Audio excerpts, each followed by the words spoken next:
Bienvenidas y bienvenidos a esta charla sobre fotografía que se enmarca en el último ejercicio de Proyectual 1. El propósito fundamental de trabajo práctico final es relacionar e integrar los conceptos abordados y las experiencias transitadas a lo largo de la materia. Para esto les proponemos que elijan y registren fotográficamente un lugar o un objeto que sea significativo para ustedes, que fundamenten la elección desde una mirada sensible y personal, pero también estableciendo relaciones con los conceptos vistos en la materia. A partir de este primer acercamiento tendrán que producir una serie fotográfica y finalmente un relato audiovisual. Las particularidades las iremos viendo en cada etapa. En este caso vamos a comenzar con esta charla sobre fotografía que se constituye en una herramienta de registro, pero también en un lenguaje que expresa una mirada posible y una enunciación. La historia de la fotografía es la historia de la modernidad. Nace en un momento de tránsito de la sociedad preindustrial a la sociedad industrial, favorecida por las innovaciones técnicas de la época.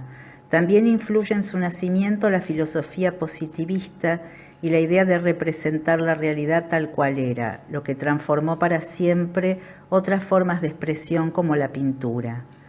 Las tomas de las primeras fotografías duraban horas y eran exclusivas de las familias burguesas. Hoy las nuevas tecnologías transformaron los modos de fotografiar. Tomamos fotos todo el tiempo a través de nuevos dispositivos, las subimos a las redes, estamos mediados por imágenes. Por lo tanto, cambiaron las formas de producir, distribuir y apropiarse de las imágenes y con ello se transformaron sus sentidos. Vamos a recorrer la primera parte de la charla a través de 4 frases de 3 pensadores, ensayistas, artistas que reflexionaron acerca de la fotografía: Susan Sontag, Roland Barthes y Joan Fontcuberta. Susan Sontag expresó: la fotografía es antes que nada una manera de mirar, lo cual pone en debate la idea de la fotografía como representación objetiva de la realidad. ¿Qué es la fotografía? La fotografía no registra la realidad, solo un fragmento, un recorte intencionado. Va a depender de la subjetividad del fotógrafo y de la interpretación del observador. En esta foto de Larraín, fotógrafo chileno que registró los niños de la calle, mostró lo oculto, lo que no se quería mostrar. Lo hace a través de mostrar la parte por el todo. El recorte, el fragmento, nos hace dirigir la mirada a lo que el autor quiso contar, la pobreza a través de mostrarnos los pies pequeños, descalzos, sucios, sobre una alcantarilla. La fotografía involucra el contexto del acto de la toma, la historia del fotógrafo, otras imágenes, palabras, discursos, lo que interpreta el lector. La fotografía habla de sí misma, se constituye en un lenguaje.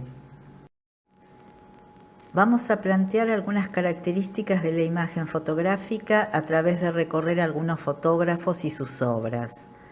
La fotografía plantea una paradoja en varios sentidos.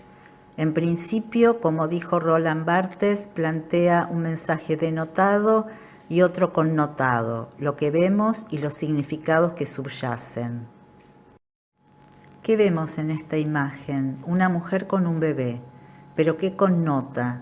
¿Qué nos quiere decir Robert Frank? Nos muestra la otra cara de la sociedad estadounidense en este trabajo llamado Los Americanos. Nos habla de las mujeres afroamericanas cuidando a los hijos de los blancos. Nos habla de las diferencias sociales, las clases subalternas, del rol de las mujeres negras en la sociedad americana de mediados del siglo XX. Otra de sus fotografías nos muestra esta misma discriminación a través de la segmentación social en el transporte público. Los blancos se ubican adelante, las personas de tez negra en la parte de atrás. Pero también estas actitudes y lugares en la sociedad están expresados en los rostros de la mujer y el hombre. Robert Frank muestra lo que la sociedad estadounidense quería ocultar. En esta foto de Chema Madós, un fotógrafo español contemporáneo, juega con la ambigüedad entre lo visible, lo que sugiere la imagen y las asociaciones que podemos inferir, entre lo que vemos y los enunciados que connota la imagen. Lo mismo ocurre con la escalera en el espejo. Y también esta imagen nos plantea una pregunta. ¿Lo que vemos es la realidad o es un reflejo de ella? ¿Esa escalera atraviesa la pared o se posa sobre un espejo? Plantea un juego entre realidad, representación, reflejo, ambigüedad. Hasta aquí podemos observar que son interesantes estas imágenes fotográficas, ya que abren preguntas, interrogantes, porque no está todo dicho en ellas, sino que connotan significados que van más allá de lo que vemos.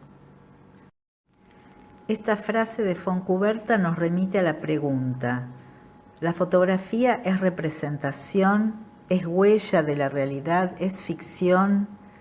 En un inicio se concebía la fotografía como representación de la realidad. Ya hace algunos años algunos pensadores hablan de la fotografía como huella o rastro de la realidad. Hoy se piensa en la imagen fotográfica como un objeto en sí mismo, es decir, no como representación de otra cosa, sino como pura presencia. Vamos a ver algunos casos. Si hablamos que la fotografía es una huella, podemos asociarlo al concepto de signo icónico como huella o rastro de algo que estuvo allí, que involucra un significante, lo que vemos, y un significado. Observemos la foto de Louis Sain. En tanto significante, vemos una niña en el centro de la imagen, a los costados unas máquinas de hilado. El punto de vista a la altura de los ojos de la niña. La mirada del fotógrafo no se ubica por encima, sino que se involucra en la condición de la protagonista de la foto, y a su vez enfatiza la pequeñez en relación a las maquinarias. ¿Qué significados construimos? Podemos imaginar que está en una fábrica. Por la indumentaria podemos suponer que no es de una época reciente.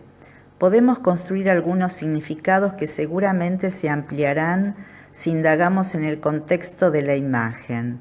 ¿Cuándo fue tomada? ¿Dónde? ¿Por quién?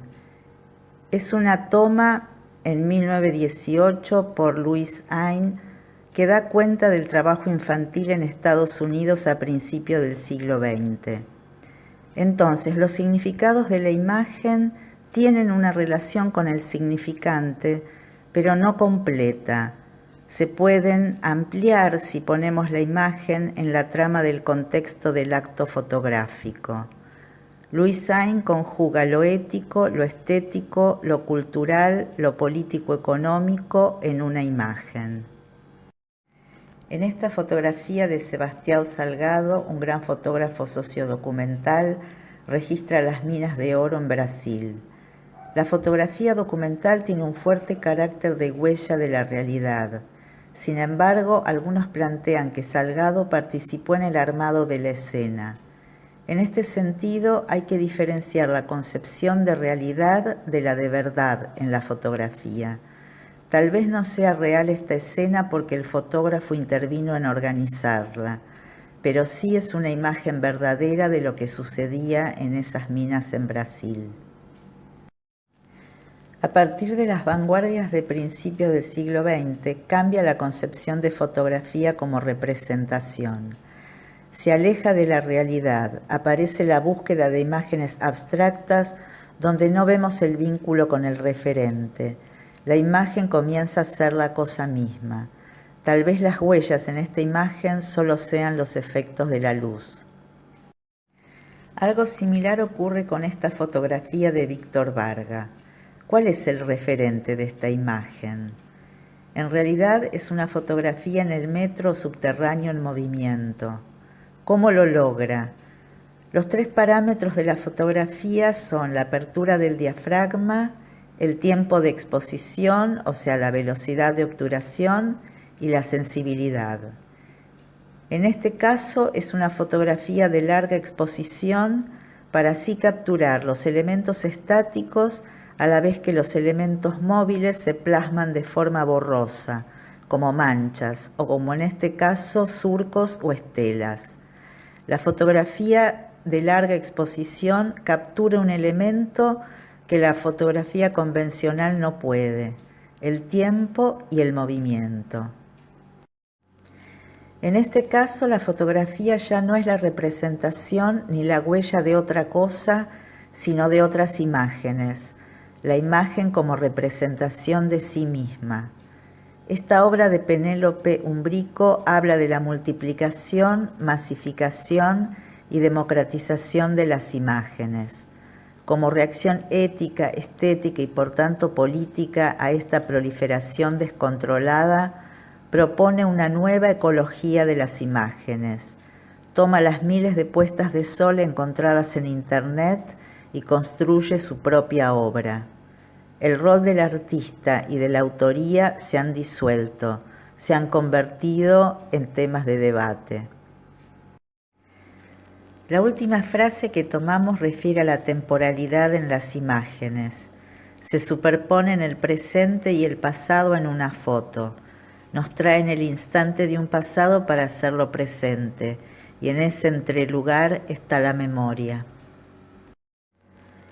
Esta doble temporalidad se puede dar de diversas maneras. En este caso vemos cómo hay imágenes que van quedando en la memoria colectiva. Se las reproduce inconscientemente o como un acto intencional. Va migrando su sentido, se densifican los significados a través de múltiples apropiaciones. El fotógrafo argentino Marcos López recupera la obra de Leonardo da Vinci para cambiarle el sentido. Fue realizada durante la crisis del 2001, con lo cual algunos la interpretaron como el último asado argentino. Dijimos que la fotografía es un lenguaje que plantea códigos propios y que significan en el contexto de una cultura determinada. Vamos a ver algunos elementos del lenguaje fotográfico para que tengan en consideración al momento de realizar una toma fotográfica para este trabajo práctico. Uno de los componentes del lenguaje fotográfico es la estructuración o composición de la imagen, es decir, la relación entre los elementos y el conjunto. Esta fotografía de Dorotea Lange, fotoperiodista de Estados Unidos durante la Gran Depresión, plantea como figura principal centrada a la madre. Las dos niñas a los costados, escondiendo sus rostros, le dan la potencia a la imagen. Esta doble tensión hacia direcciones opuestas le dan equilibrio y a su vez misterio. Fotografía quiere decir dibujar con luz. Otro componente fundamental es la iluminación. En esta fotografía de Adriana Lestido del proyecto fotográfico Madres e Hijas, el uso de la iluminación sobre las protagonistas y la oscuridad que se va profundizando hacia los bordes concentran la mirada en ellas y a su vez genera un clima de intimidad. Este clima está dado también por la postura horizontal de los cuerpos y los rostros encontrados de madre e hija. La iluminación puede ser natural o artificial y a su vez puede ser dura, lo que da dramatismo a la escena, como en este caso, o suave. Va a producir sombras y contrastes y dependerá en gran medida de las fuentes de luz y de los filtros que se utilicen. La iluminación define la atmósfera y da niveles de realismo en la foto. El encuadre es el recorte, la porción de escena, lo que define el campo y fuera de campo. Lo que queda fuera forma parte de lo que cuenta la imagen, de lo que sugiere, lo que el observador imagina. Otro elemento del lenguaje son los distintos planos de una imagen. En esta fotografía de Cartier-Bresson, el primer plano es un muro con un boquete, lo que incita a mirar a través de, y acentúa el segundo plano en el que se encuentra el juego de los niños. A su vez, en esta escena hay una sucesión de planos dados por la ubicación de cada personaje. En este caso, el primer plano del muro y el contexto semidestruidos se asocia al tiempo en el que Bresson realizó estas fotografías en España durante la Guerra Civil Española. Los primeros planos fueron utilizados por primera vez por el fotógrafo ruso Rodchenko. Este es un retrato de su madre. A través de los primerísimos planos se logra captar la expresividad de los rostros, los detalles de los objetos, las texturas. Se pueden contar cosas imperceptibles incluso para la visión habitual. El foco y fuera de foco se relaciona técnicamente con la profundidad de campo. Cuanto más cerrado el lente, se logra mayor profundidad de campo, o sea que todo va a estar en foco. Contrariamente, cuanto más abierto esté el diafragma, menos profundidad de campo y solo habrá un plano enfocado. La decisión dependerá de a dónde se quiere dirigir la mirada del observador. ¿Qué es lo que interesa destacar de la imagen?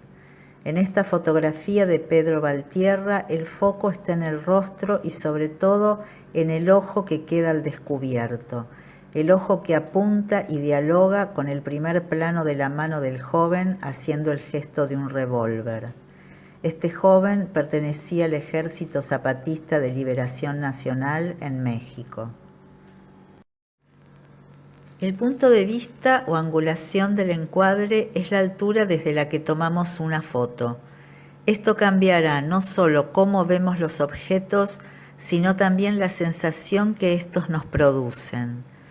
Rodchenko, así como experimentó con los primeros planos, también desarrolló un estilo basado en perspectivas extremas tomadas desde arriba o desde abajo, como esta imagen en contrapicado. A la derecha, una fotografía de Horacio Coppola, un fotógrafo y cineasta argentino formado en la vanguardia de la modernidad de los años 30 y en la experimentación visual, como en esta imagen en picado de una esquina de Buenos Aires.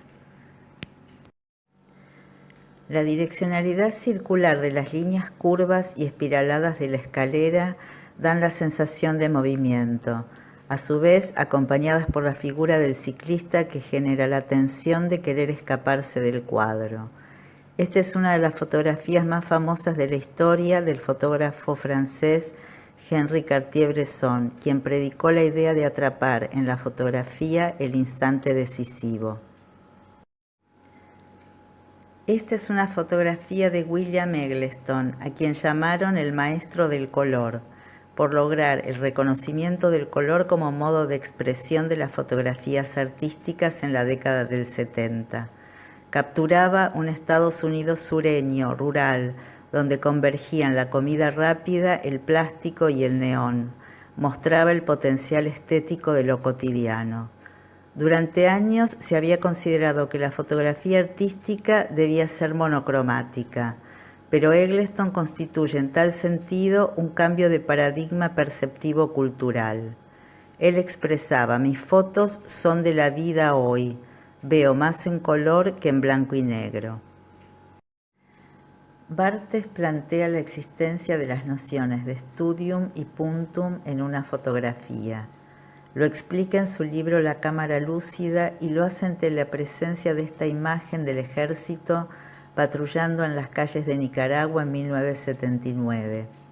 Esta fotografía le atraía y comprendió que era la copresencia de dos elementos discontinuos, una dualidad, los soldados y las monjas.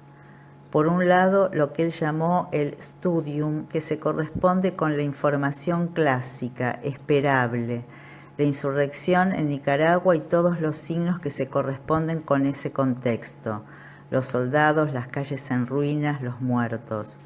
Pero en esta imagen aparece un segundo elemento que venía a dividir, a perturbar el studium. Lo llamó el puntum, como esa cualidad que incluso fuera del control consciente del autor nos pincha y atrapa. En este caso era la presencia de las monjas como el contrasentido de la imagen. ¿Toda fotografía produce un relato? Según Bresson, son aquellas que nos abren interrogantes. cuando percibimos que algo sucedió antes y algo va a suceder después. Y en el caso de un retrato, cuando se logra captar la médula y el fulgor del sujeto, el interior y lo que irradia hacia afuera. En nuestro trabajo práctico les proponemos construir un relato a través de producir una serie fotográfica del objeto o lugar significativo que han elegido. Una serie fotográfica es un conjunto de fotografías ligadas por un eje conceptual, que están unidas de forma indisoluble por la idea que transmiten, por el concepto que muestran o por cuestiones de composición, edición bajo una propuesta visual común. Vamos a ver algunos casos. En este proyecto fotográfico de Andy Goldstein, Vivir en la Tierra tomadas en asentamientos populares de 14 países de Latinoamérica, el fotógrafo dejó que ellos elijan dónde ubicarse y cuándo podían ser fotografiados, lo que nos hace participar de su mirada. Las fotos amplias, minuciosas, no se ocupan de la vastedad en apariencia uniforme de la villa, sino de la acumulación de penurias y de objetos con que cada familia viene intentando desde hace mucho suplir lo que les falta. Las fotos conforman una serie porque las une el tema, pero también el lenguaje fotográfico, la utilización del gran angular, la paleta cromática que se asocia al color de la tierra, el tipo de iluminación, el punto de vista y los planos. En esta serie se repite la misma toma desde el mismo punto de vista, el mismo encuadre, la misma ubicación de la cámara. Lo que varía es la temporalidad, ya que a través de la sucesión de situaciones entre los dos personajes transcurre un tiempo. Podemos asociarla a una secuencia cinematográfica con una estructura narrativa, una introducción, el momento de tensión cuando ambos hombres se cruzan y un desenlace. La serie Ausencias de Gustavo Germano es una serie de dípticos. Cada díptico tiene significación en sí mismo, uniendo dos tiempos, el pasado y el presente, donde reproduce la misma escena pero con la ausencia del familiar desaparecido durante la dictadura cívico-militar de 1976. El texto que incorpora en cada díptico completa el sentido. En esta serie de Facundo de Zuviría, el título, la secuencia decisiva, remite a la frase de Cartier-Bresson sobre la fotografía, el instante decisivo. A través de las imágenes podemos reconocer las calles de la ciudad, el ir y venir de los transeúntes, las luces y sombras en el pavimento, los encuadres que solo enmarcan las piernas en movimiento y el tipo de imagen en el límite de la abstracción definen la continuidad visual de la serie. Por último, la serie Siesta Argentina, proyecto realizado en 2002, expresa la crisis del 2001 con las persianas bajas de los locales y negocios de Buenos Aires. Podría ser un registro de la crisis actual debido a la pandemia. También en este caso la temática y el lenguaje fotográfico, las tomas frontales, el blanco y negro y los encuadres construyen la unidad del relato visual. Finalmente quisiera cerrar esta charla con esta imagen de Adriana Lestido y esta frase de Didi Huberman que son inspiradoras. Una de las grandes fuerzas de la imagen es crear al mismo tiempo síntoma, es decir, interrupción en el saber y conocimiento, interrupción en el caos.